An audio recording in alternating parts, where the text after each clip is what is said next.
Good morning and welcome to today's More Report analysis videos on Thursday 3rd of August with me, Richard Perry, market analyst at Hantec Markets.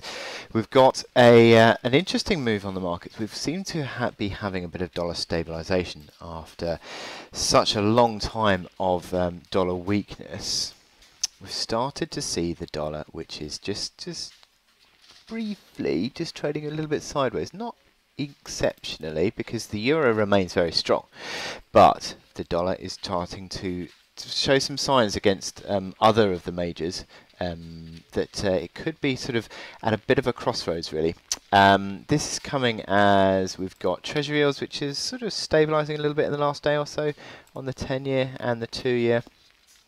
And that is certainly helping the market there. Now let's look at the board. You've got a little bit of a pullback on the euro today. It hit a high of 19.09 yesterday and just pulled a little bit lower today, about 80 ticks down from that level. Sterling is also a bit stable. The yen basically stable, a little bit of outperformance but the yen, but nothing too significant. But look at these commodity currencies. They are under a little bit of corrective pressure, and my chart today, which is the Kiwi, which shows that, and that's coming as the oil price has just fallen away again. We're seeing gold under a bit of pressure as well. These are all sort of playing into this dollar stabilization, possible dollar rally move that we're seeing in the sort of last sort of session or so. Now, in terms of equity markets, European markets, Eurozone markets remain under pressure. Look at that. DAX back down another 0.5%. The strength of the euro is really playing a factor, I think, in the DAX correction. And that comes despite the fact that Wall Street remains pretty strong, doesn't it? S&P 500 sort of ticking higher again, not at all-time highs, but the Dow has now had 5 sessions in a row of all-time highs. So yeah, the Eurozone markets are lagging behind the Wall Street peers there, and it is notable that the DAX is an underperformer.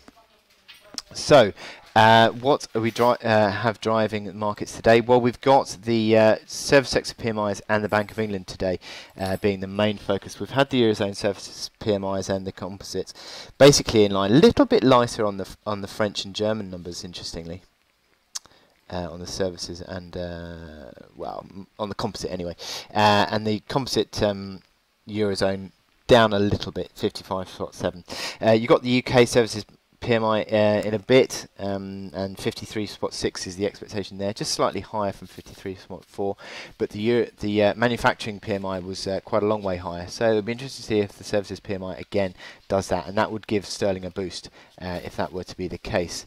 But the main focus for UK will be on the Bank of England today, 12 o'clock, no change expected in the rates. Expected to see a little bit of a shift. You got 5-3 was the vote last time. 2-6 this time. We had Kristen Forbes, who has now been replaced by Silvana Tenrereo.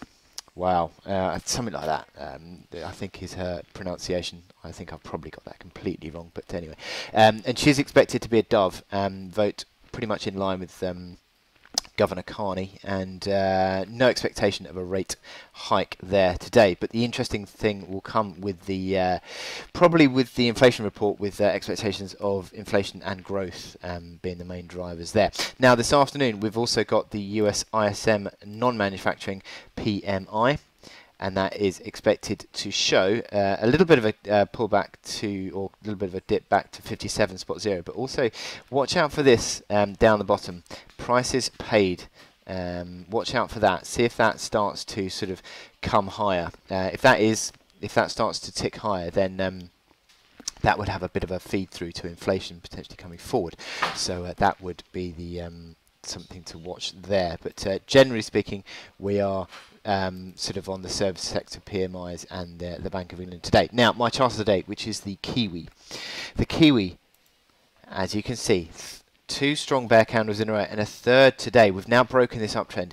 We sort of found resistance underneath this old uptrend channel, and it's now sort of broken down that uptrend as well. We've also made some key level breaks as well. 74 figure was the support from a couple of weeks ago, and that has now been broken to the downside. You're seeing these momentum indicators also turning increasingly corrective. MACD lines crossing lower. Stochastics confirmed sell signal. RSI having been at 70, if it goes back below 50, that would be a negative signal. So you're getting some increasingly corrective signs on this Kiwi US dollar chart, which again would suggest a little bit of dollar stabilization, but a possible dollar strength coming through. So a pullback towards 73.45 with these old breakout highs is perfectly possible, but we could see the market back into this sort of the belly of this June-July sort of range that we saw. So watch out for that. But certainly the market has rolled over. You've got the 74.60 being a pivot, being resistance turned into support, turned back into resistance again.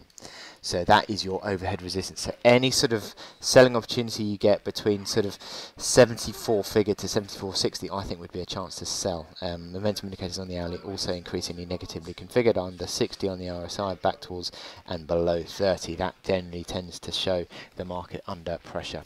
So I wish you good luck in your trading today, and I will speak to you later. Thank you.